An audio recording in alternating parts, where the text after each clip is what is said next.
Mateo Kapitulo 2. Natao si Jesus sa lungsod sa Bethlehem, sa lalawigan sa Judea sa panahon nga naghari si Herodes. Unya, may mga tao nga may kaalam bahin sa mga bituon nga nangabot sa Jerusalem, gikan sa sidlakan ug nangutana. Hain man ang bata nga lataw, nga maoy mahimong hari sa mga Hudeo.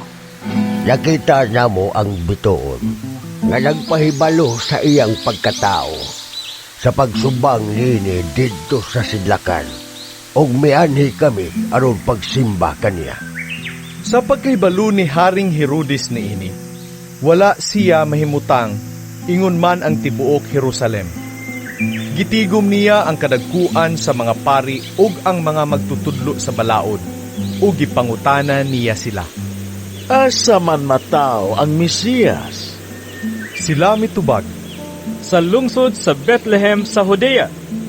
Mao kini ang giingon sa Dios nga gisulat sa propeta. Ikaw, Bethlehem, sa yuta sa Huda, dili ka labing ubos sa mga dagkong lungsod sa Huda, kay magikan kanimo ang usa ka pangulo nga maoy magmando sa akong katawhan, ang Israel.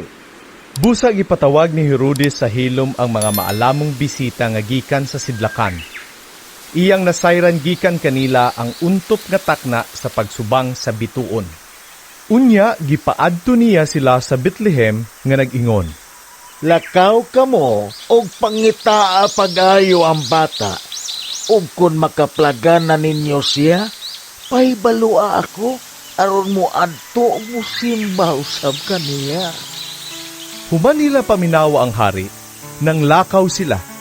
Sa didto na sila sa dalan, nakita nila pag-usab ang bituon nga nakit-an nila sa sidlakan. Dako kaayo ang ilang kalipay sa pagkakita nila sa bituon.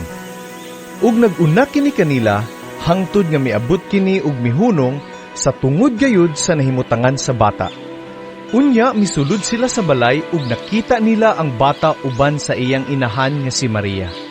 Nang luhod sila ug misimba sa bata.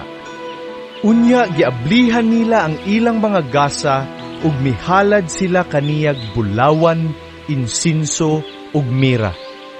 Pinaagi sa damgo, gipahimatngunan sila sa Dios sa dili pagbalik ngadto kang Herodes, busa na mauli sila agi sa laing dalan.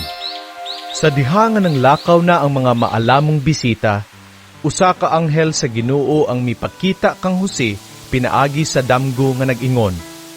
Bangon, dad-a ang bata, ug ang iyang inahan, ug pangagyo kamo ngadto sa Ehipto, ug pabilin didto hangtod nga papaulion ko kamo.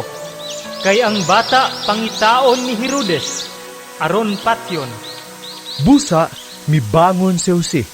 Gidala niya ang bata ug ang inahan ug mikagyo sila ni adtong gabhiuna padulong sa Ehipto. Nagpabilin sila didto hangtod nga namatay si Herodes. Nahitabo kini aron matuman ang giingon sa Ginoo pinaagi sa propeta. Gitawag ko ang akong anak gikan sa Ehipto.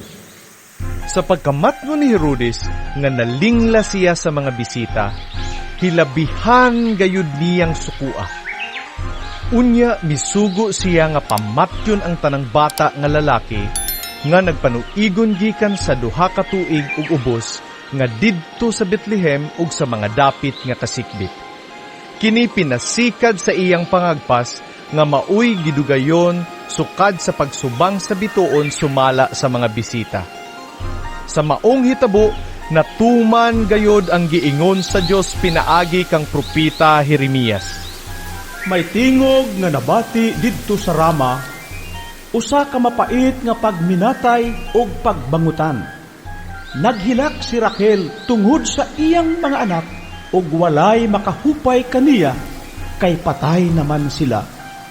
Sa patay na si Herodes, usa ka anghel sa Ginoo mipakita kang Jose didto sa Ehipto pinaagi sa damgo.